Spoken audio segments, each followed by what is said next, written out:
சிதம்பரம் அவங்க வந்து சொல்றாங்க, இந்த ஒருவேளை ஒரே நாடு ஒரே தேர்தல் அப்படிங்கிற வந்தா இந்திய அரசியலமைப்பு சட்டத்திலே நிறைய மாற்றங்களை கொண்டு வரணும் இருக்கிறப்போ இது ஒரு பெரிய சிக்கலா இருக்கும் அப்படிங்கிற ஒரு விஷயத்த சொல்றாங்க. சிதம்பரம் அவர் தான் அதை பத்தி அழகா பேசிட்டு இருக்காரு. அவர் வந்து கிட்டத்தட்ட 10-16 கான்ஸ்டியூஷன் அமெண்ட்மெண்ட்ஸ் கொண்டு வரணுன்றார்.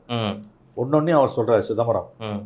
அரசியலமைப்பு சாசனத்துல மிகப்பெரிய மாற்றங்களை அடித்தளத்திலேயே செய்ய வேண்டியிருக்கும். இது அவ்வளவு சுலபம் அல்லன்ற ஒரு கருத்தை சிதம்பரம் தொடர்ந்து சொல்லிட்டே இருக்காரு.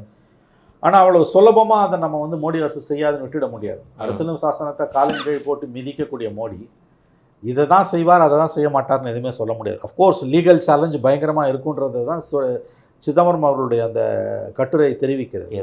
சிதம்பரத்தோட கட்டுரை தெரிவிப்பது மிக முக்கியமானது என்னவென்றால், இதுதான் பிஜேபி ஆளக்கூடிய மாநிலங்களில் நீ எத்தனை பேர் வெளியில் அனுப்பு? நியாயமான கேள்வி இல்லை.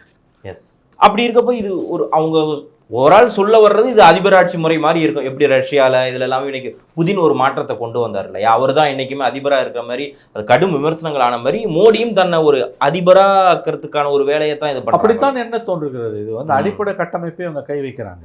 அவ்வளோ ஈஸி இல்லை இதை மாற்றுறது. சிதம்பரம் சொன்ன மாதிரி இது அவ்வளோ ஈஸியான ஒரு விஷயம் கிடையாது. நிச்சயமாக இது மிக மிக கடினமான ஒரு விஷயம்.